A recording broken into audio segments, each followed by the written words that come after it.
Hi everyone, welcome to Business Studies class by Don Bosco PU College, Chitradurga. In this session, we shall discuss about the uh, concept called vending machines. Vending machines. In the previous classes, ಅಂದ್ರೆ ನಾವು ಹಿಂದೆ ಆದ ಕ್ಲಾಸಸ್ನಲ್ಲಿ ನಾವು wholesalers ಅಂದ್ರೆ ಯಾರು, ಅವ್ರೇನ್ service ಕೊಡ್ತಾರೆ, retailers ಅಂದ್ರೆ ಯಾರು, ಅವರು ಏನೇನು ಸರ್ವಿಸ್ ಕೊಡ್ತಾರೆ, ಪ್ಲಸ್ ಟೈಪ್ಸ್ ಆಫ್ ರಿಟೇಲರ್ಸ್ ನೋಡಿದ್ವಿ, ರೈಟ್? ಆ ಟೈಪ್ಸ್ ಆಫ್ ರಿಟೇಲರ್ ಅಲ್ಲಿ ಈ ವೆಂಡಿಂಗ್ ಮಷಿನ್ಸ್ ಬರೋದು. ಟೈಪ್ಸ್ ಆಫ್ ರಿಟೇಲರ್ ಅಲ್ಲಿ ಫಸ್ಟ್ ಟೈಪ್ ನಾವು ಇಟಿನರೆಂಟ್ ರಿಟೇಲರ್ ಅಂತ ನೋಡಿದ್ವಿ, ಕರೆಕ್ಟ್ ಅಲ್ವಾ? ಇಟಿನರೆಂಟ್ ರಿಟೇಲರ್ ಅಲ್ಲಿ ಸಬ್ ಟೈಪ್ಸ್ ನೋಡಿದ್ವಿ, ಮತ್ತೆ ಅಂದ್ರೆ ಕೆಲವು ಅದ್ರೊಳಗೆ sub types. Street stall holders ಇರ್ಬೋದು, ಪೆಡ್ಲಾರ್ಸ್ ಇರ್ಬೋದು, ಹಾಕರ್ಸ್ ಇರ್ಬೋದು, ಇವೆಲ್ಲ ಎಕ್ಸಾಂಪಲ್ಸ್. ಇಟಿನರೆಂಟ್ ಫಸ್ಟ್ ಟೈಪ್ ಆಯ್ತು. ಎರಡನೇದು ಫಿಕ್ಸ್ಡ್ ಶಾಪ್ ರಿಟೇಲರ್ ಅಂತ ನೋಡಿದ್ವಿ. ಅದರಲ್ಲಿ ಫಿಕ್ಸ್ಡ್ ಶಾಪ್ ಅಲ್ಲಿ ಮತ್ತೆ ಸ್ಮಾಲ್ ಅಂಡ್ ಲಾರ್ಜ್ ಅಂತ ಬಂದು, ಅದಾದ್ಮೇಲೆ ಮೇಲ್ ಆರ್ಡರ್ ಹೌಸಸ್ ಅಂತ ನೋಡಿದ್ವಿ, ಅಂದ್ರೆ ನಥಿಂಗ್ ಬಟ್ ಈ ಬಿಸ್ನೆಸ್ ನೋಡಿದ್ವಿ, ರೈಟ್? ಅದಾದ್ಮೇಲೆ ಕೋಆಪರೇಟಿವ್ ಅಂದ್ರೆ ಕನ್ಸ್ಯೂಮರ್ ಕೋಆಪರೇಟಿವ್ ಸ್ಟೋರ್ ಅಂತ ನೋಡಿದ್ವಿ. ಕನ್ಸ್ಯೂಮರ್ ಕೋಆಪರೇಟಿವ್ ಸ್ಟೋರ್ ಅದೊಂದು ಟೈಪ್ ಆಯ್ತು. ದೆನ್ ಸೂಪರ್ ಮಾರ್ಕೆಟ್ಸ್ ಅಂತ ನೋಡಿದ್ವಿ, ಅದು ಇನ್ನೊಂದು ಟೈಪ್. ಅಂದ್ರೆ ಐದನೇ ಟೈಪ್ ಇದು ಸೂಪರ್ ಮಾರ್ಕೆಟ್ಸ್. ಆರನೇ ಟೈಪ್ ಬಂದ್ಬಿಟ್ಟು ಇದೆ ವೆಂಡಿಂಗ್ ಮಷೀನ್ಸ್. ಅಂದ್ರೆ ಇದು ಒಂದು ಟೈಪ್ ಆಫ್ ರಿಟೈಲರ್ ಅಷ್ಟೇ. ಇದು this is one of the types of retailers. ಅಷ್ಟು ಟೈಪ್ಸ್ ಇದೆಯಲ್ಲ, ಅದರಲ್ಲಿ ಇದು ಒಂದು. Okay, got the point, right? Okay, ಏನಿದು ವೆಂಡಿಂಗ್ ಮಷೀನ್ ಅಂದ್ರೆ ವೆರಿ ಸಿಂಪಲ್. ನೀವು ಅಲ್ಲಿ ಪಿಕ್ಚರ್ ಅಲ್ಲಿ ನೋಡ್ತಾ ಇದ್ದೀರಾ. ಇಲ್ಲಿ ಚಿತ್ರದುರ್ಗದಲ್ಲಿ ಮೋಸ್ಟ್ ಪ್ರಾಬಬಲಿ ಈ ವೆಂಡಿಂಗ್ ಮಷೀನ್ ನಿಮಗೆ ಸಿಗಕ್ಕಿಲ್ಲ. ಬ್ಯಾಂಗ್ಳೂರಲ್ಲಿ ಈ ತರ ಸಿಸ್ಟಮ್ಸ್ ತುಂಬಾ ಕಡೆ ಇದೆ. ಎಸ್ಪೆಷಲಿ ಈ ಕಾರ್ಪೊರೇಟ್ ಸೆಕ್ಟರ್ಸ್ ಒಳಗೆ ಹೋದಾಗ ಈ ವೆಂಡಿಂಗ್ ಮಷೀನ್ಸ್ ಇಟ್ಟಿರ್ತಾರೆ. ಈ ವೆಂಡಿಂಗ್ ಮಷೀನ್ ಸಿಸ್ಟಮ್ ಏನಂದ್ರೆ, ನೀವು ಇಲ್ಲಿ 10 rupees, 15 rupees, 20 rupees, 50 rupees or 15 rupees ಈ ತರ ಪ್ರಾಡಕ್ಟ್ಸ್ ಇರ್ತವೆ. ಅಂದ್ರೆ ಕಮ್ಮಿ ಬೆಲೆಯ ಪ್ರಾಡಕ್ಟ್ಗಳು ಇರ್ತವೆ ಯೂಶಲಿ.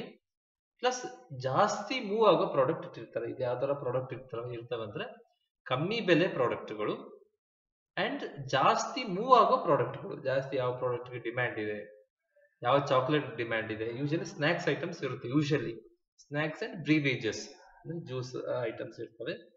ಇವು ಕಮ್ಮಿ ಬೆಲೆ ಇರ್ತವೆ. ಒಂದು 15, 30, 40, 50, 100 100 ಒಳಗೆ ಇರ್ತವೆ ಅನ್ಕೊಳ್ಳಿ. ಇವು ಜಾಸ್ತಿ ಮೂವ್ ಆಗ್ತಿರ್ತವೆ. ನಾವೇನಿಲ್ಲ, ಜಸ್ಟ್ ಹೋಗಿ 10 rupees ಅದು ಆಪ್ಷನ್ಸ್ ಇರುತ್ತೆ. 10 rupees ಲೇಸ್ ಅಂತ ತಿಳ್ಕೊಳ್ಳಿ. 10 rupees ಹಾಕಿ ಅದು ಆಪ್ಷನ್ ಲೇಸ್ 5 ಅಂತ ಇದ್ರೆ, ಅದು ಆಪ್ಷನ್ 5 ಅಂತ ಹೋಗ್ತಿದ್ರೆ ಅದು ಪ್ರಾಡಕ್ಟ್ ಬಂದು ನಮಗೆ ಮಿಷಿನ್ ಇಂದ ಹೊರಗೆ ಕೈಗೆ ಸಿಗುತ್ತೆ. Okay, like nothing but ATM. ATM is the example of vending machine ಅಂತ ಹೇಳ್ಬೋದು. ನಾವು ಏನು ಕಾರ್ಡ್ ನ ಸ್ವೈಪ್ ಮಾಡಿ ಅಮೌಂಟ್ ಹೇಗ್ ಡ್ರಾ ಮಾಡ್ಕೊಂತೀವೋ, ಅದೇ ತರ ಇಲ್ಲಿ ಅಮೌಂಟ್ ನ ಇನ್ಪುಟ್ ಮಾಡಿ ಪ್ರಾಡಕ್ಟ್ ನ ತಗೊಂತೀವಿ ನಾವು ಅಷ್ಟೇ. What the point, right? ಈಗ ಲೇಸ್ 10 rupees ಅಂತ ಆದಾಗ ಅದಕ್ಕೊಂದು ನಂಬರ್ ಇರುತ್ತೆ. 5 ಅಂತ ಇದ್ರೆ ಎಕ್ಸಾಂಪಲ್ 10 rupees ಹಾಕ್ತೀನಿ ನಾನು, 5 ನಂಬರ್ ಹೊತ್ತಿದ್ರೆ ಆ ಲೇಸ್ ಪ್ಯಾಕೆಟ್ ನನಗೆ ಸಿಗುತ್ತೆ. ಅಂದ್ರೆ ಇಲ್ಲಿ ಮೇಂಟೆನೆನ್ಸ್ ಕಷ್ಟ ಇದು. ಓಕೆ, ಈ ಮಷಿನ್ ಮೇಂಟೆನೆನ್ಸ್ ಮಾಡೋದು ಕಷ್ಟ. ಸ್ಪೇರ್ ಪಾರ್ಟ್ಸ್ ಹೋದ್ರೆ ಕಾಸ್ಟ್ಲಿ ಆಗುತ್ತೆ, ರಿಪೇರ್ ಮಾಡಿಸೋದು ಕಾಸ್ಟ್ಲಿ. ಬಟ್ ಎನಿವೆ, ಇಲ್ಲಿ ಒಬ್ಬರು ಶಾಪ್ ಕೀಪರ್ ಮಾಡೋ ಕೆಲಸನ ಇದು ಮಾಡಿಬಿಡುತ್ತೆ ಈ vending machine. You got the point, right? Okay, ಇಲ್ಲಿ ಯಾವ ತರ ಪ್ರಾಡಕ್ಟ್ಗಳು ಸಿಗುತ್ತೆ? ಇಲ್ಲಿ ಪ್ರೀ ಪ್ಯಾಕ್ ಅಂದ್ರೆ ಪ್ಯಾಕ್ ಆಗಿರೋ ಐಟಮ್ಸ್. ಆ ಪ್ಯಾಕ್ ಕಮ್ಮಿ ಬೆಲೆ ಇರುತ್ತೆ, ಅಂದ್ರೆ ಲೋ ಪ್ರೈಸ್ಡ್ ಪ್ರಾಡಕ್ಟ್ ಮಾತ್ರ ಸಿಗೋದು, ಪ್ಯಾಕ್ ಆಗಿರೋ ಪ್ರಾಡಕ್ಟ್ ಮಾತ್ರ ಸಿಗುತ್ತೆ. ಪ್ಲಸ್ ಇನ್ನೊಂದಂದ್ರೆ ಆ ಪ್ರಾಡಕ್ಟ್ ಹೈ ಟರ್ನ್ ಓವರ್ ಆಗ್ತಿರುತ್ತೆ, ಅಂದ್ರೆ ಜಾಸ್ತಿ ಮೂವ್ ಆಗ್ತಿರೋ ಪ್ರಾಡಕ್ಟ್ಗಳು ಇರ್ತಾರೆ. ಪ್ಲಸ್ ಇನ್ನೊಂದೇನಂದ್ರೆ ಯೂನಿಫಾರ್ಮ್ ಇನ್ ಸೈಜ್, ಅಂದ್ರೆ ಲೇಸ್ 10 ರೂಪಾಯಿ ಪ್ಯಾಕ್ ಎಲ್ಲ ಒಂದೇ ಸೈಜ್ ಇರುತ್ತೆ. ಈಗ ವೇರಿ ಆಗ್ತಿರುತ್ತಂದ್ರೆ ಈ ವೆಂಡಿಂಗ್ ಮಷಿನ್ ಯೂಸ್ ಆಗಲ್ಲ. You got the point, right? Okay, ನಾನು ಆಗ್ಲೇ ಹೇಳಿರೋ ಪ್ರಕಾರ ಇದು ಮೇಂಟೆನೆನ್ಸ್ ಪ್ಲಸ್ ರಿಪೇರ್ ಕಾಸ್ಟ್ ಎಲ್ಲ ಜಾಸ್ತಿ ಇರುತ್ತೆ ಇದು. ಪ್ಲಸ್ ಇನ್ನೊಂದು ಆಪ್ಷನ್ ಏನ್ ಇರಲ್ಲ ಇಲ್ಲಿ ಅಂದ್ರೆ, ಒಂದ್ಸರಿ ತಗೊಂಡಿರೋ ಪ್ರಾಡಕ್ಟ್ ಮತ್ತೆ ರಿಟರ್ನ್ ಮಾಡೋ ಆಪ್ಷನ್ ಇರೋದಿಲ್ಲ. ಅಂದ್ರೆ ನಾರ್ಮಲ್ ಶಾಪ್ ಹೋದ್ರೆ ನಾವು ಪ್ರಾಡಕ್ಟ್ ತಗೊಂತೀವಿ, ನೋಡ್ತೀವಿ, ನನಗೆ ಇಷ್ಟ ಆಗಿಲ್ಲ ಅಂದ್ರೆ ಅದನ್ನ ವಾಪಸ್ ಕೊಡ್ತೀವಿ. ಬಟ್ ಆ ಫೆಸಿಲಿಟಿ ಇಲ್ಲಿ ಇಲ್ಲ. ಯಾವ್ದ್ರಲ್ಲಿ? ವೆಂಡಿಂಗ್ ಮಷೀನ್ ಅಲ್ಲಿ ಆ ಫೆಸಿಲಿಟಿ ಇಲ್ಲಿ ಇಲ್ಲ. ಓಕೆನಾ? ಸೊ ಇಷ್ಟು ವೆಂಡಿಂಗ್ ಮಷಿನ್ ಬಗ್ಗೆ. ಇದು ಒಂದು ಟೈಪ್ ಆಫ್ ರಿಟೈಲರ್. ಓಕೆನಾ. ಇದು ಯೂಶಲಿ ಕಾರ್ಪೊರೇಟ್ ಸೆಕ್ಟರ್ಸ್ ಒಳಗೆ ಇಟ್ಟಿರ್ತಾರೆ. ಅಂದ್ರೆ ಮೆಟ್ರೋಪಾಲಿಟನ್ ಸಿಟೀಸ್ ಒಳಗೆ ಇದೆ ಈ ವೆಂಡಿಂಗ್ ಮಷೀನ್ಸ್. ಇನ್ನು ಸಣ್ಣ ಸಣ್ಣ ಸಿಟಿಗಳಿಗೆ ಬಂದಿಲ್ಲ ಇಲ್ಲಿ. So this is all about vending machines. ಓಕೆನಾ. ನೆಕ್ಸ್ಟ್ ಈಗ ಇನ್ನೊಂದು ಕಾನ್ಸೆಪ್ಟ್ ಬಗ್ಗೆ ನೋಡೋಣ. ಇಲ್ಲಿಗೆ ನಿಮ್ಮ ಟೈಪ್ಸ್ ಆಫ್ ರಿಟೈಲರ್ಸ್ ಮುಗಿತು. ಎಷ್ಟು ಟೈಪ್ಸ್? ಇಟಿನರೆಂಟ್ ನೋಡಿದ್ವಿ, ಅದರಲ್ಲಿ ಸಬ್ ಟೈಪ್ಸ್ ನೋಡಿದ್ವಿ. ಎರಡನೇದು ಫಿಕ್ಸ್ಡ್ ಶಾಪ್ ರಿಟೈಲರ್ಸ್ ನೋಡಿದ್ವಿ, ಅದರಲ್ಲಿ ಸಬ್ ಟೈಪ್ಸ್ ನೋಡಿದ್ವಿ. ಮೇಲ್ ಆರ್ಡರ್ ಹೌಸಸ್ ನೋಡಿದ್ವಿ. ಓಕೆನಾ. ಅದರಲ್ಲಿ ಅಡ್ವಾಂಟೇಜಸ್ ಡಿಸ್ಅಡ್ವಾಂಟೇಜಸ್ ಎಲ್ಲ ನೋಡಿದ್ವಿ. ಅದಾದ್ಮೇಲೆ ಕನ್ಸ್ಯೂಮರ್ ಕೋಆಪರೇಟಿವ್ ಸ್ಟೋರ್ಸ್ ನೋಡಿದ್ವಿ. ಅದಾದ್ಮೇಲೆ ಸೂಪರ್ ಮಾರ್ಕೆಟ್ಸ್ ನೋಡಿದ್ವಿ. ಅದಾದ್ಮೇಲೆ ವೆಂಡಿಂಗ್ ಮಷೀನ್ಸ್ ನ ನೋಡಿದ್ವಿ. You got the point, right? Okay. ಇಷ್ಟು ಟೈಪ್ಸ್ ಆಫ್ ರಿಟೈಲರ್ಸ್ ಬಗ್ಗೆ ಡಿಸ್ಕಸ್ ಮಾಡಿದ್ವಿ ಒಂದು 4-5 ಕ್ಲಾಸ್ ಇಂದ ಹಿಡಿದು. Okay. From the past 4 to 5 classes we have been discussing about types of retailers. ಇಲ್ಲಿಗೆ ಮುಗೀತು. ನೆಕ್ಸ್ಟ್ ಹೊಸ ಕಾನ್ಸೆಪ್ಟ್ ಅಂದ್ರೆ it is very small concept. ಅಂದ್ರೆ ಹೇಳ್ತಾ ಹೋದ್ರೆ ಇಟ್ ಇಸ್ ಆಕ್ಚುಲಿ ಪ್ರಾಕ್ಟಿಕಲ್ ಆಗಿ ಹೇಳ್ಬೇಕಂದ್ರೆ ಇದು ತುಂಬಾ ವಾಸ್ಟ್ ಕಾನ್ಸೆಪ್ಟ್. ಇದು ನೀವು ವರ್ಷ ಎಲ್ಲ ಹೇಳ್ತಿರ್ಬೋದು GST ಬಗ್ಗೆ. ಬಟ್ ನಿಮ್ಮ ಸಿಲೆಬಸ್ ಏನಂದ್ರೆ they may ask for 2 marks, that's all. ಓಕೆನಾ. ಸೊ GST ಬಗ್ಗೆ ಹೇಳ್ಬೇಕಂದ್ರೆ ಇಲ್ಲ 4 marks ಮ್ಯಾಕ್ಸಿಮಮ್ ನಿಮ್ಮ ಸಿಲೆಬಸ್ ಅಷ್ಟೇ ಪ್ರಿಸ್ಕ್ರೈಬ್ ಮಾಡಿರೋದು. ಇದೊಂದು ಸಣ್ಣ ಕಾನ್ಸೆಪ್ಟ್ ಅಷ್ಟೇ ನಿಮಗೆ. Okay, you got the point, right? ಏನಿದು GST ಅಂದ್ರೆ ಫುಲ್ ಫಾರ್ಮ್ ಫಸ್ಟ್ ಹೇಳ್ಬಿಡ್ತೀನಿ, ಅಲ್ಲೇ ಇದೆ. Goods and service tax. Simple ಆಗಿ ಹೇಳ್ಬೇಕಂದ್ರೆ ಈ GST ನಲ್ಲಿ ಟ್ಯಾಕ್ಸಸ್ ಮಾಡಿದ್ದಾರೆ. ಅಂದ್ರೆ ಗೂಡ್ಸ್ ಗೆ ಸಪರೇಟ್ ಟ್ಯಾಕ್ಸ್, ಸರ್ವಿಸ್ ಗೆ ಸಪರೇಟ್ ಟ್ಯಾಕ್ಸ್. ಗೂಡ್ಸ್ ಗೆ ಎಕ್ಸಾಂಪಲ್ ಹೇಳ್ಬೇಕಂದ್ರೆ ನೀವು ವಾಟರ್ ಬಾಟಲ್ ಯೂಸ್ ಮಾಡ್ತಿರ್ತೀರಾ, ಪೆನ್, ಮೊಬೈಲ್ಸ್ ಇರ್ಬೋದು, ಬುಕ್ಸ್ ಇರ್ಬೋದು, ಇವೆಲ್ಲ ಅಂದ್ರೆ ಟ್ಯಾಂಜಿಬಲ್. ನೀವು ಮುಟ್ಟಕ್ಕೆ ಆಗುತ್ತೆ, ಆ ಪ್ರಾಡಕ್ಟ್ ನ ಫೀಲ್ ಮಾಡಕ್ ಆಗುತ್ತೆ, ಆಮೇಲೆ ಲೇಟರ್ ಯೂಸ್ಗೆ ಸ್ಟೋರ್ ಮಾಡಕ್ ಆಗುತ್ತೆ. ಅವನ್ನೆಲ್ಲ ಗೂಡ್ಸ್ ಅಂತ ಕರೀತಾರೆ.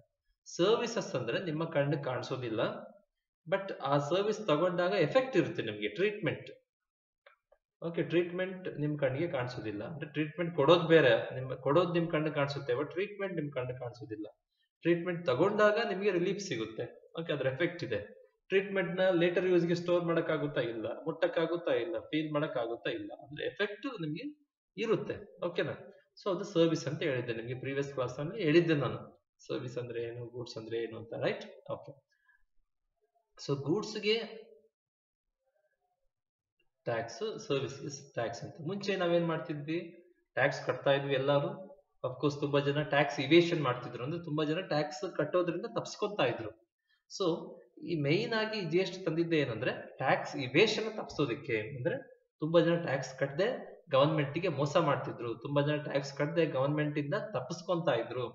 ಸೊ ಅದನ್ನ ಅವಾಯ್ಡ್ ಮಾಡೋದಕ್ಕೆ ಏನ್ ಮಾಡಿದ್ರು, ಈ GST ಅಂತ ತಂದ್ರು, ಅಂದ್ರೆ ಗೂಡ್ಸ್ ಅಂಡ್ ಸರ್ವಿಸ್ ಟ್ಯಾಕ್ಸ್. ಓಕೆನಾ. ಪ್ಲಸ್ ಏನಾಗ್ತಿತ್ತಂದ್ರೆ ಇಲ್ಲಿ ಆಲ್ಮೋಸ್ಟ್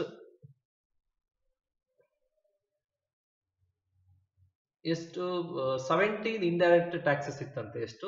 17 ಇಂಡೈರೆಕ್ಟ್ ಟ್ಯಾಕ್ಸಸ್. 8 ಟ್ಯಾಕ್ಸಸ್ ಬಂದ್ಬಿಟ್ಟು ಸೆಂಟ್ರಲ್ ಗವರ್ಮೆಂಟ್ ಇಂದ ಇತ್ತು, 9 ಟ್ಯಾಕ್ಸ್ ಬಂದ್ಬಿಟ್ಟು ಸ್ಟೇಟ್ ಗವರ್ಮೆಂಟ್ ಇಂದ ಇತ್ತು. ಅಂದ್ರೆ ಅವಾಗ ನಾವು 2 ಟ್ಯಾಕ್ಸ್ ನ ಕಟ್ತಾ ಇದ್ವಿ. ಸೆಂಟ್ರಲ್ ಗವರ್ಮೆಂಟ್ ಇಂದಾನು ನಮ್ಮ ಮೇಲೆ ಇಂಪೋಸ್ ಆಗ್ತಿತ್ತು, ಸ್ಟೇಟ್ ಗವರ್ಮೆಂಟ್ ಇಂದನೂ ಇಂಪೋಸ್ ಆಗ್ತಿತ್ತು. ಈ ಸ್ಟೇಟ್ ಗವರ್ಮೆಂಟ್ ಇಂದ ಇಂಪೋಸ್ ಮಾಡಿರೋ ಟ್ಯಾಕ್ಸಸ್ ವೇರಿ ಆಗ್ತಿತ್ತು. ಅಂದ್ರೆ ಕರ್ನಾಟಕದಲ್ಲಿ ಇದ್ದ ಟ್ಯಾಕ್ಸ್ ಆಂಧ್ರದಲ್ಲಿ ಇರ್ತಿರ್ಲಿಲ್ಲ, ಆಂಧ್ರದಲ್ಲಿ ಇದ್ದಿದ್ದು ಟ್ಯಾಕ್ಸ್ ಕೇರಳದಲ್ಲಿ ಇರ್ತಿರ್ಲಿಲ್ಲ. ಅಂದ್ರೆ ವೇರಿಯೇಷನ್ ಆಗ್ತಿತ್ತು. ಇಲ್ಲಿ 4 ಅಂದ್ರೆ ಅಲ್ಲಿ 5, ಕೇರಳದಲ್ಲಿ 5 ಅಂದ್ರೆ ತಮಿಳ್ನಾಡಲ್ಲಿ 6, ಆ ತರ ವೇರಿ ಆಗ್ತಿತ್ತು. ಅದಕ್ಕೆ ಏನ್ ಮಾಡಿದ್ರು ಅಂದ್ರೆ ಈ ಕನ್ಫ್ಯೂಷನ್ ನಡುವೆ ತುಂಬಾ ಜನ ಟ್ಯಾಕ್ಸ್ ಕಟ್ತಿರ್ಲಿಲ್ಲ, ಗವರ್ಮೆಂಟ್ ಗೆ ಮೋಸ ಮಾಡ್ತಿದ್ರು. ಸೊ ಇದನ್ನ ತಪ್ಸೋದಿಕ್ಕೆ ಎಲ್ಲರಿಂದ ಟ್ಯಾಕ್ಸ್ ತಪ್ಪದೆ ವಸೂಲ್ ಮಾಡಿ ಗವರ್ಮೆಂಟ್ ಏನು ಗವರ್ಮೆಂಟ್ ಇನ್ಕಮ್ ಇಂಪ್ರೂವ್ ಆಯ್ತು ಈ GST ಇಂದ. ಓಕೆನಾ. ಸೊ ಇಲ್ಲಿ ಈ GST ತಂದಿದ್ರಿಂದ ಅಂದ್ರೆ 1 ಕಂಟ್ರಿ 1 ಟ್ಯಾಕ್ಸ್ ಅಂತ ಹೇಳಿದ್ರು. ಅಂದ್ರೆ ಆಲ್ ಓವರ್ ದ ಇಂಡಿಯಾ ಈ ಮೊಬೈಲಿಗೆ 1% ಟ್ಯಾಕ್ಸ್. ಎಕ್ಸಾಂಪಲ್ ಹೇಳಿದ್ರೆ ಮೊಬೈಲಿಗೆ 1% ಟ್ಯಾಕ್ಸ್. ಅಂದ್ರೆ ಕರ್ನಾಟಕದಲ್ಲೂ 1%, ಕೇರಳದಲ್ಲೂ 1%, ಆಂಧ್ರದಲ್ಲೂ 1%. ಅಂದ್ರೆ ಎಲ್ಲಾ ಕಡೆ ಸೇಮ್ ಫಿಕ್ಸ್ ಮಾಡ್ಬಿಡ್ತಾರೆ. ಓಕೆ, ಎಲ್ಲೂ ವೇರಿ ಆಗಂಗಿಲ್ಲ. ಯಾಕಂದ್ರೆ ಇದು ಡೈರೆಕ್ಟ್ ಆಗಿ ಸೆಂಟ್ರಲ್ ಗವರ್ಮೆಂಟ್ ಇಂದ ಡಿಸೈಡ್ ಮಾಡಿ GST ಒಳಗೆ ಇನ್ಸರ್ಟ್ ಮಾಡಿರ್ತಾರೆ. ಅಂದ್ರೆ ಕಾಮನ್ ಟ್ಯಾಕ್ಸ್ ಇಲ್ಲಿ 5% ಅಂತ ಇದ್ರೆ ಒಂದು ವಾಟರ್ ಬಾಟ್ಲಿಗೆ ಕೇರಳದಲ್ಲೂ 5% ಇರುತ್ತೆ, ಆಂಧ್ರದಲ್ಲೂ 5% ಇರುತ್ತೆ, ಅಂದ್ರೆ ವೇರಿ ಆಗಬಾರದು. ಸೊ ದಟ್ ಕನ್ಫ್ಯೂಷನ್ಸ್ ಇರೋದಿಲ್ಲ, ತುಂಬಾ ಜನ ಟ್ಯಾಕ್ಸ್ ಇಂದ ತಪ್ಪಿಸ್ಕೊಳಕ್ಕೆ ಆಗೋದಿಲ್ಲ. ಟ್ಯಾಕ್ಸ್ ಇವೇಶನ್ ತಪ್ಸಕ್ಕಾಗುತ್ತೆ. ಓಕೆನಾ, ತಪ್ಸಕ್ಕಾಗುತ್ತೆ. Okay, got the point right. ಇನ್ನೊಂದೇನಂದ್ರೆ ಈ GST ಅಲ್ಲಿ ಒಂದು ಪರ್ಟಿಕ್ಯುಲರ್ GST ಸಾಫ್ಟ್ವೇರ್ ಕೊಟ್ಟಿರ್ತಾರೆ. ಎಲ್ಲಾ ಟ್ರೇಡರ್ಸ್, ಎಲ್ಲಾ ಪ್ರೊಡ್ಯೂಸರ್ಸ್ ಈ ಸಾಫ್ಟ್ವೇರ್ ಹಾಕೊಂಡಿರ್ಬೇಕು.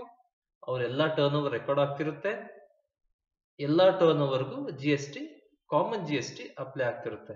ಓಕೆ, ಇಲ್ಲಿ ಯಾರು ಟ್ಯಾಕ್ಸ್ ಇವೇಶನ್ ಮಾಡೋಕೆ ಚಾನ್ಸ್ ಇಲ್ಲ. ಇಲ್ಲಿ ನಾನು ಆಗ್ಲೇ ಹೇಳಿರೋ ಪ್ರಕಾರ ಮುಂಚೆ ಎಷ್ಟು ಟ್ಯಾಕ್ಸಸ್ ಇತ್ತು, ಆಲ್ಮೋಸ್ಟ್ ಅಂದ್ರೆ 17 ಇಂಡೈರೆಕ್ಟ್ ಟ್ಯಾಕ್ಸಸ್ ಇತ್ತು.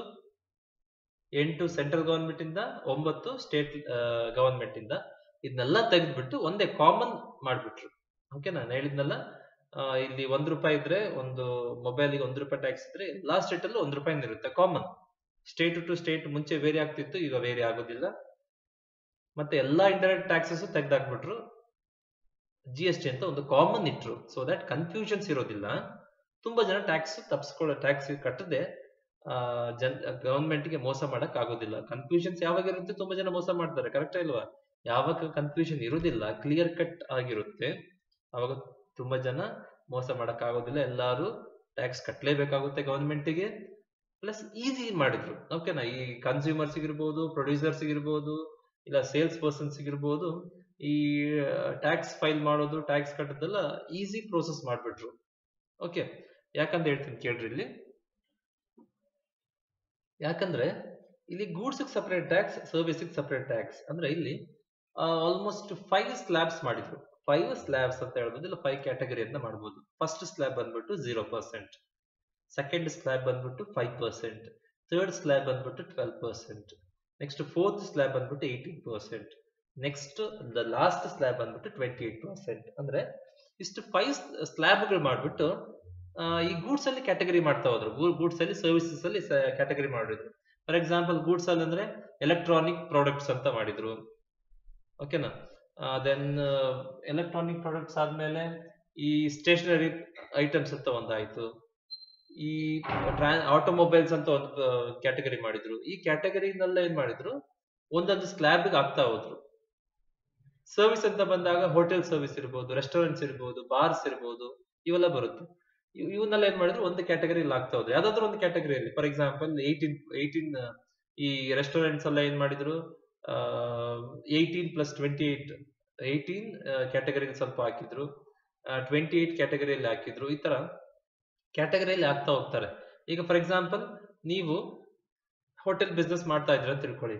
ಈ ಗೂಡ್ಸ್ ಅಂಡ್ ಸರ್ವಿಸ್ ಟ್ಯಾಕ್ಸ್ ವೆಬ್ಸೈಟ್ಗೆ ಹೋಗಿ ಸರ್ಚ್ ಮಾಡಿದ್ರೆ ನಿಮ್ದು ಯಾವ ಸ್ಲ್ಯಾಬ್ ಅಲ್ಲಿ ಬರುತ್ತೆ, 18% ಸ್ಲ್ಯಾಬ್ ಅಲ್ಲಿ ಬರುತ್ತಾ, 28% ಸ್ಲ್ಯಾಬ್ ಅಲ್ಲಿ ಬರುತ್ತಾ, 12% ಸ್ಲ್ಯಾಬ್ ಅಲ್ಲಿ ಬರುತ್ತಾ ಅಂತ ಈಸಿಯಾಗಿ ಫೈಂಡ್ ಔಟ್ ಮಾಡಬಹುದು. ಈಸಿಯಾಗಿ ಟ್ಯಾಕ್ಸ್ ನ ಫೈಲ್ ಮಾಡಿ ಕಟ್ಟಬಹುದು. ಓಕೆನಾ, ಈ ತರ. ಇನ್ನೊಂದು ಇನ್ಫಾರ್ಮೇಶನ್ ಅಂದ್ರೆ ಈ GST ಅಲ್ಲಿ ಈ ಸ್ಲ್ಯಾಬ್ ಹೇಳಿದ್ನಲ್ಲ, 0%, 5%, 12%, 18%, 28% ಅಂತ.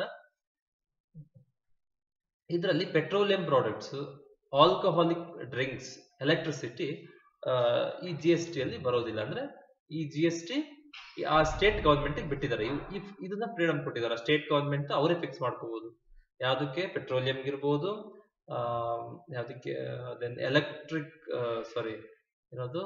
ಎಲೆಕ್ಟ್ರಿಸಿಟಿ ಇರ್ಬೋದು, ಡ್ರಿಂಕ್ಸ್ ಗೆ. ಓಕೆ, ಈ 3ಕ್ಕೆ ಎಕ್ಸೆಪ್ಷನ್ ಕೊಟ್ಟಿದ್ದಾರೆ. ಅಂದ್ರೆ ಆ ಸ್ಟೇಟ್ ಗವರ್ಮೆಂಟ್ ಗೆ ಫ್ರೀಡಮ್ ಕೊಟ್ಬಿಟ್ಟಿದ್ದಾರೆ. ಅವರು ಎಷ್ಟು % ಅಂತ ಅವರೇ ಫಿಕ್ಸ್ ಮಾಡ್ಕೋಬಹುದು. You got the point right.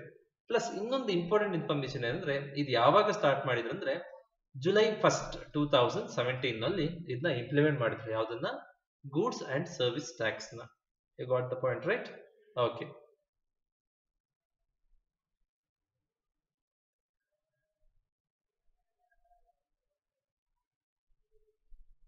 ಇಷ್ಟು GST ಬಗ್ಗೆ. Next, role of commerce and industry associations. ಈ ಕಾಮರ್ಸ್ ಅಂಡ್ ಇಂಡಸ್ಟ್ರಿ ಅಸೋಸಿಯೇಷನ್ ಅಂತ ಒಂದಿದೆ. ಓಕೆನಾ, ಇದ್ರದ್ದು ರೋಲ್ ಏನಂತ ನೋಡ್ತಾ ಹೋಗೋಣ. ಓಕೆನಾ, ಈ GST ಬಗ್ಗೆ ಗೊತ್ತಾಯ್ತಾ? ಇದು ಒಂದು ಕಾಮನ್ ಟ್ಯಾಕ್ಸ್, ಅಂದ್ರೆ 1 ಕಂಟ್ರಿ ಆರ್ 1 ನೇಷನ್ 1 ಟ್ಯಾಕ್ಸ್ ಅಂತ ಮಾಡಿದ್ರು. ಮುಂಚೆ ಹೆಚ್ಚು ಕಮ್ಮಿ 17 ಇಂಡೈರೆಕ್ಟ್ ಟ್ಯಾಕ್ಸಸ್ ಇತ್ತು. ಸೆಂಟ್ರಲ್ ಗವರ್ಮೆಂಟ್ ಇಂದ 8, ಸ್ಟೇಟ್ ಇಂದ 7, ಸ್ಟೇಟ್ ಇಂದ 9. ಸೊ ಅದನ್ನೆಲ್ಲ ರಿಮೂವ್ ಮಾಡಿ ಕಾಮನ್ ಟ್ಯಾಕ್ಸ್ ಅಂತ ಮಾಡಿದ್ರು. ಕಾಮನ್ ಅದನ್ನ GST ಅಂದ್ರೆ ಗೂಡ್ಸ್ ಗೆ ಸಪರೇಟ್ ಟ್ಯಾಕ್ಸ್, ಸರ್ವಿಸ್ ಗೆ ಸಪರೇಟ್ ಟ್ಯಾಕ್ಸ್. ಮತ್ತೆ ಅದರಲ್ಲಿ 5 ಸ್ಲ್ಯಾಬ್ಗಳು ಮಾಡಿದ್ರು. ಓಕೆನಾ? ಏನೇನ್ 5 ಸ್ಲ್ಯಾಬ್? ಈ 0% ಇರ್ಬೋದು, 5% ಇರ್ಬೋದು, 12% ಇರ್ಬೋದು, 18% ಇರ್ಬೋದು, 28% ಇರ್ಬೋದು. ಈ ಗೂಡ್ಸ್ ಡಿಫ್ರೆಂಟ್ ಕ್ಯಾಟಗರಿಯಾಗಿ ಡಿವೈಡ್ ಮಾಡಿದ್ರು. ಎಲೆಕ್ಟ್ರಾನಿಕ್, ಫುಡ್ ಐಟಮ್ಸ್ ಇರ್ಬೋದು, ದೆನ್ ಸ್ಟೇಷನರಿ, ಆ ತರ ಎಲ್ಲ ಮಾಡಿದ್ರು. ಒಂದೊಂದು ಕ್ಯಾಟಗರಿನ ಒಂದೊಂದು ಸ್ಲ್ಯಾಬ್ಗೆ ಡಿವೈಡ್ ಮಾಡ್ತಾ ಹೋದ್ರು. ಸೊ ದಟ್ ಅಲ್ಲಿ ಯಾವುದೇ ರೀತಿ ಕನ್ಫ್ಯೂಷನ್ಸ್ ಇರೋದಿಲ್ಲ. ಟ್ಯಾಕ್ಸ್ ಇವೇಷನ್ ಮಾಡೋಕ್ಕೂ ಏನಾಗಲ್ಲ, ಆಪರ್ಚುನಿಟಿ ಇರಬಾರ್ದು. ಎಲ್ಲರೂ ಟ್ಯಾಕ್ಸ್ ಕಟ್ಟಬೇಕು. ಓಕೆ, GST ತಂದ ಮೇಲೆ ಹೈಯೆಸ್ಟ್ ಟ್ಯಾಕ್ಸ್ ಕಲೆಕ್ಷನ್ ಆಯ್ತು ಗವರ್ಮೆಂಟ್ಗೆ. ಇಷ್ಟು ಹೇಳಿದ್ದು, ರೈಟ್? ಓಕೆ, ಈ GST ಯಾವ್ದಕ್ಕೆ ಬರಲ್ಲ? ಈ ಪೆಟ್ರೋಲಿಯಂ ಪ್ರಾಡಕ್ಟ್ಸ್ಗೆ, ಆಲ್ಕೋಹಾಲ್ಗೆ ಪ್ಲಸ್ ಎಲೆಕ್ಟ್ರಿಸಿಟಿ GST ಬರೋಲ್ಲ ಅಲ್ಲ, ಆ ಸ್ಟೇಟ್ ಗವರ್ಮೆಂಟ್ಗೆ ಬಿಟ್ಬಿಟ್ಟಿದ್ದಾರೆ. ಅಂದ್ರೆ ಅವ್ರು ಸಪರೇಟ್ ಟ್ಯಾಕ್ಸ್ ಹಾಕ್ಬೋದು. ಅಂದ್ರೆ ಈ ಪೆಟ್ರೋಲ್ಗೆ, ಈ ಡ್ರಿಂಕ್ಸ್ಗೆ, ಎಲೆಕ್ಟ್ರಿಸಿಟಿಗೆ ಒಂದೊಂದು ಸ್ಟೇಟ್ಗೂ ಟ್ಯಾಕ್ಸ್ ಏನಾಗ್ತಿರುತ್ತೆ, ಚೇಂಜ್ ಆಗ್ತಾ ಇರುತ್ತೆ. ಯಾಕಂದ್ರೆ ಇದು GST ಅಲ್ಲಿ ಬರೋದಿಲ್ಲ. ಈ ಮಿಕ್ಕಿದ್ದೆಲ್ಲ GST ಅಂಡರ್ ಅಲ್ಲಿ ಬರುತ್ತೆ. ಸೊ ಎಲ್ಲಾ ಕಡೆ ಯಾವ ಸ್ಟೇಟ್ಗೆ ಹೋದ್ರು ಇದು ಸೇಮ್ ಇರುತ್ತೆ. ಈಗ ಹೇಳಿದ್ಮೇಲೆ ಎಕ್ಸಾಂಪಲ್, ಮೊಬೈಲ್ ₹1 ಎಕ್ಸಾಂಪಲ್ ಹೇಳ್ತಿರೋದು. ₹1 ಟ್ಯಾಕ್ಸ್ ಅಂದ್ರೆ ಕೇರಳಗೆ ಹೋದ್ರು ₹1, ತಮಿಳ್ನಾಡಿಗೆ ಹೋದ್ರು ₹1. ಓಕೆ, ಇಷ್ಟು GST ಬಗ್ಗೆ. Next, role of commerce and industry association ಅಂತ ಇದೆ.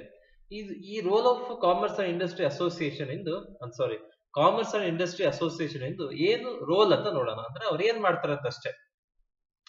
ಈ ಗಾಟ್ ದ ಪಾಯಿಂಟ್, ರೈಟ್? ಅವ್ರು ಏನ್ ಮಾಡ್ತಾರೆ ಅಂತ ಅಂದ್ರೆ ಅಲ್ಲಿ ಹೆಸರಲ್ಲೇ ಇದೆ, ಇಂಟರ್ನಲ್ ಟ್ರೇಡ್ ನ ಇಂಪ್ರೂವ್ ಮಾಡೋದು ಅವ್ರ ಕೆಲಸ ಅಷ್ಟೇ. ಈ ಕಾಮರ್ಸ್ ಅಂಡ್ ಇಂಡಸ್ಟ್ರಿ ಅಸೋಸಿಯೇಷನ್ ನ ಏನಕ್ಕೆ ಎಸ್ಟಾಬ್ಲಿಷ್ ಮಾಡಿರೋದ್ರಿಂದ, ಯಾರು ಎಸ್ಟಾಬ್ಲಿಷ್ ಮಾಡಿರೋದ್ರಿಂದ, ನೀವೆಲ್ಲ ಪಿಕ್ಚರ್ ಅಲ್ಲಿ ನೋಡ್ತಾ ಇದ್ದೀರಾ, ministry of commerce and industry. Ministry of commerce and industry ಏನ್ ಮಾಡಿದ್ದಾರೆ? ಕಾಮರ್ಸ್ ಅಂಡ್ ಇಂಡಸ್ಟ್ರಿ ಅಸೋಸಿಯೇಷನ್ ನ ಎಸ್ಟಾಬ್ಲಿಷ್ ಮಾಡಿದೆ.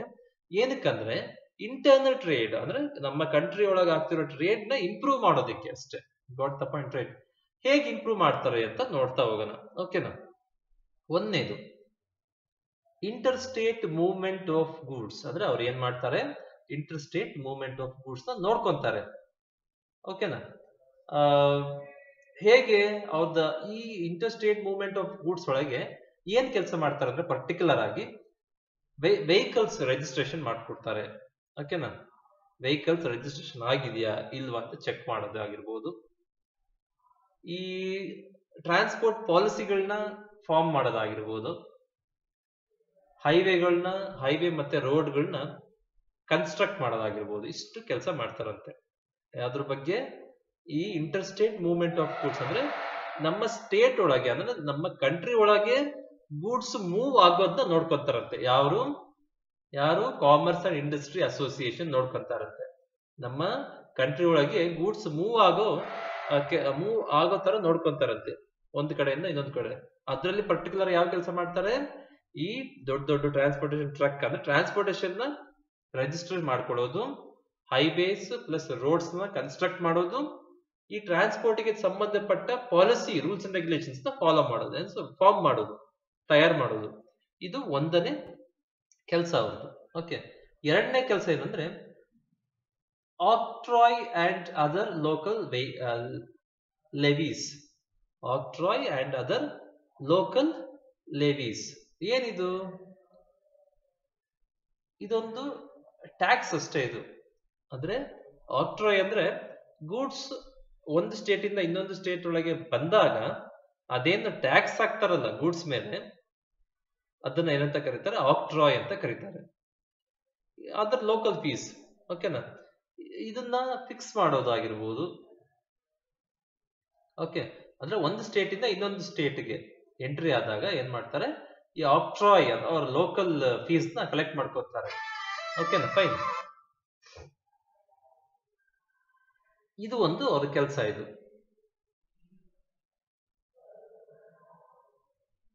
ಇನ್ ಕೇಸ್ ತುಂಬಾ ಕಾಸ್ಟ್ಲಿ ಆಕ್ಟ್ರಾಯ್ಸ್ ಕಲೆಕ್ಟ್ ಮಾಡ್ತಿದ್ರೆ, ಅಂದ್ರೆ ಅನ್ಯಾಯವಾಗಿ ಕಲೆಕ್ಟ್ ಮಾಡ್ತಿದ್ರೆ ಫೀಸ್ ನ, ಅದನ್ನೆಲ್ಲ ಕಂಟ್ರೋಲ್ ಮಾಡೋದಾಗಿರ್ಬೋದು. ಓಕೆನಾ? ಮೂರನೇದು harmonisation of sales tax structure and value added tax. ಅಂದ್ರೆ ಇವ್ರು ಏನ್ ಮಾಡ್ತಾರಂದ್ರೆ, ಈಗ ಸೇಲ್ಸ್ ಟ್ಯಾಕ್ಸ್ ಬಂದ್ಬಿಟ್ಟು ಒಂದು ಸ್ಟೇಟ್ಗೂ ಇನ್ನೊಂದು ಸ್ಟೇಟ್ಗೂ ಚೇಂಜ್ ಇದ್ದಾಗ ಏನ್ ಮಾಡುತ್ತೆ, ಇದು ಎಲ್ಲ ಕಡೆ ಸೇಮ್ ಇರೋ ತರ ನೋಡ್ಕೊಂತಾರೆ. ಸೊ ದಟ್ ಕನ್ಫ್ಯೂಷನ್ಸ್ ನ ಅವಾಯ್ಡ್ ಮಾಡೋದಕ್ಕೆ. You got the point right? ಅಂದ್ರೆ ಇವ್ರು ಏನ್ ಮಾಡ್ತಾರೆ, ಎಲ್ಲ ಡಿಫ್ರೆಂಟ್ ಸ್ಟೇಟ್ ಗವರ್ಮೆಂಟ್ ಜೊತೆ ಇಂಟರಾಕ್ಟ್ ಮಾಡಿ ಈ ಸೇಲ್ಸ್ ಟ್ಯಾಕ್ಸ್ ನ ಆಲ್ಮೋಸ್ಟ್ ಸೇಮ್ ಇರೋ ತರ ನೋಡ್ಕೊಂತಾರೆ. ಸೊ ದಟ್ ಕನ್ಫ್ಯೂಷನ್ಸ್ ಇರೋದಿಲ್ಲ, ಯೂನಿಫಾರ್ಮಿಟಿ ಇದ್ದಾಗ ಕನ್ಫ್ಯೂಷನ್ಸ್ ಇರೋದಿಲ್ಲ. ಓಕೆನಾ? ಅವಾಗ ಟ್ರೇಡ್ ಸ್ಮೂತ್ ಆಗಿ ಆಗುತ್ತೆ. ಅಂದ್ರೆ ಯಾವ ಟ್ರೇಡ್? Internal trade. ಅದನ್ನು ಇವ್ರದ್ದು ನೋಡ್ಕೊಂತಾರೆ. ಯಾರು? ಈ ಕಾಮರ್ಸ್ ಅಂಡ್ ಇಂಡಸ್ಟ್ರಿ ಅಸೋಸಿಯೇಷನ್. ಓಕೆನಾ? Commerce and industry association. Next ಏನಂದ್ರೆ marketing of agro products and related issues. ಅಂದ್ರೆ ಈ ಆಗ್ರೋ ಅಂದ್ರೆ ಅಗ್ರಿಕಲ್ಚರ್ ಪ್ರಾಡಕ್ಟ್ಸ್ ಇದೆಯಲ್ಲ, ಅದಕ್ಕೆ ಅಡ್ವರ್ಟೈಸ್ಮೆಂಟ್ ಕೊಡ್ತಾರಂತೆ. ಯಾರು? ಇವರು ಕಾಮರ್ಸ್ ಅಂಡ್ ಇಂಡಸ್ಟ್ರಿ ಅಸೋಸಿಯೇಷನ್. ಅದಕ್ಕೂ ಅಡ್ವರ್ಟೈಸ್ಮೆಂಟ್ ಕೊಡ್ತಾರಂತೆ. ಸೊ ದಟ್ ಸೇಲ್ಸ್ ಚೆನ್ನಾಗಾಗಿ ಫಾರ್ಮರ್ಸ್ ಒಳ್ಳೇದಾಗ್ಲಿ. Okay, got the point right? ಅದಕ್ಕೆ. ಸೊ ಇದು ಒಂದು ಕೆಲಸ ಅವ್ರದ್ದು. ನೆಕ್ಸ್ಟ್ ಏನು? Weights and measures and prevention of duplication brands. ಅಂದ್ರೆ ಈ ಅಡಲ್ಟ್ರೇಷನ್ ಮಾಡ್ತಿರ್ತಾರೆ. ಅಡಲ್ಟ್ರೇಷನ್ ಅಂದ್ರೆ ಮಾಲ್ ಪ್ರಾಕ್ಟೀಸಸ್. ಈ ವೇಟ್ಸ್ ಕಮ್ಮಿ ಹಾಕೋದು, 100 ಗ್ರಾಮ್ ಅಂತ ಹಾಕಿ ಅದ್ರಾಗಿ ಬೇರೆ 80 ಗ್ರಾಮ್ಸ್ ಇರುತ್ತೆ, 90 ಗ್ರಾಮ್ಸ್ ಇರುತ್ತೆ. ಸೊ ಈ ತರ ವೇಟ್ಸ್ ಅಲ್ಲಿ ಮೋಸ ಮಾಡಿದ್ರೆ, ಓಕೆ, ವೇಟ್ಸ್ ಅಂಡ್ ಮೆಜರ್ಸ್ ಅಲ್ಲಿ. ಇಲ್ಲಾಂದ್ರೆ ಡೂಪ್ಲಿಕೇಟ್ ಬ್ರ್ಯಾಂಡ್ಸ್ ಅಲ್ಲಿ ಪಿಕ್ಚರ್ ನೋಡ್ತಿರ್ತೀರ, ಫೇಕ್ ಬ್ರ್ಯಾಂಡ್ಸ್ ಗಳು ತುಂಬಾ ಬಿಡ್ತಾರೆ. ಅಂದ್ರೆ ಜಸ್ಟ್ ಒಂದು ಸ್ಪೆಲ್ಲಿಂಗ್ ಮಿಸ್ಟೇಕ್ಸ್ ಇರುತ್ತೆ ಅಷ್ಟೇ. ಒಂದು ಸ್ಪೆಲ್ಲಿಂಗ್ ನ ಚೇಂಜ್ ಮಾಡಿ ನಾವೇನ್ ಮಾಡಿದ್ರೆ ಎಮರ್ಜೆನ್ಸಿಯಲ್ಲಿ ತುಂಬಾ ಕಸ್ಟಮರ್ಸ್ ಓದಕ್ ಬರಲ್ಲ, ತುಂಬಾ ಕಸ್ಟಮರ್ ಏನೋ ಅಷ್ಟು ಅಬ್ಸರ್ವ್ ಮಾಡದೆ ತಗೊಂಡೋಗ್ತಾರೆ, ಮೋಸ ಹೋಗ್ತಾರೆ. ಅದನ್ನು ತಡಿತಾರಂತೆ. ಯಾರು? ಕಾಮರ್ಸ್ ಅಂಡ್ ಇಂಡಸ್ಟ್ರಿ ಅಸೋಸಿಯೇಷನ್ ಅವರು. ಓಕೆ, ಇದು ಒಂದು ಕೆಲಸ ಅವ್ರದ್ದು. Next excise duty. ಏನಿದೆ ಎಕ್ಸೈಸ್ ಡ್ಯೂಟಿ? ಅಂದ್ರೆ ಈ ಕಂಟ್ರಿ ಒಳಗೆ ಪ್ರೊಡಕ್ಷನ್ ಮಾಡೋದಕ್ಕೆ ಟ್ಯಾಕ್ಸ್ ಹಾಕ್ತಾರೆ. ಓಕೆನಾ? ನಾವು ಕಂಟ್ರಿಯಲ್ಲಿ ಫಾರ್ ಎಕ್ಸಾಂಪಲ್ ಏನು ಲಿಕ್ಕರ್ ಪ್ರೊಡಕ್ಷನ್ ಮಾಡ್ತಿದ್ದೀವಿ, ಅದಕ್ಕೆ ಟ್ಯಾಕ್ಸ್ ಹಾಕ್ತಾರೆ. ಅದನ್ನ ಎಕ್ಸೈಸ್ ಡ್ಯೂಟಿ ಅಂತ. ಓಕೆನಾ? ಈ ಎಕ್ಸೈಸ್ ಡ್ಯೂಟಿನ ಫಿಕ್ಸ್ ಮಾಡೋದು, ಇದು ಅವ್ರದ್ದು ಕೆಲಸ. Next promoting sound infrastructure. ಅಂದ್ರೆ ಇನ್ಫ್ರಾಸ್ಟ್ರಕ್ಚರ್ ಅಂದ್ರೆ ನೀವು ಅಲ್ಲಿ ನೋಡ್ತಿರ್ಬೋದು, ರೋಡ್ಸ್ ಇರ್ಬೋದು, ಟ್ರಾನ್ಸ್ಪೋರ್ಟೇಶನ್ ಇರ್ಬೋದು, ಈ ಹಾಸ್ಪಿಟಲ್ ಫೆಸಿಲಿಟಿ ಇರ್ಬೋದು, ಇವನ್ನೆಲ್ಲ ಇಂಪ್ರೂವ್ ಮಾಡೋದು. ಓಕೆನಾ? ಅದು ಯಾರ್ದು ರೋಲ್? ಅದು industry and commerce association. Okay, fine. Thank you. We shall discuss the next concept in the next class. Thank you.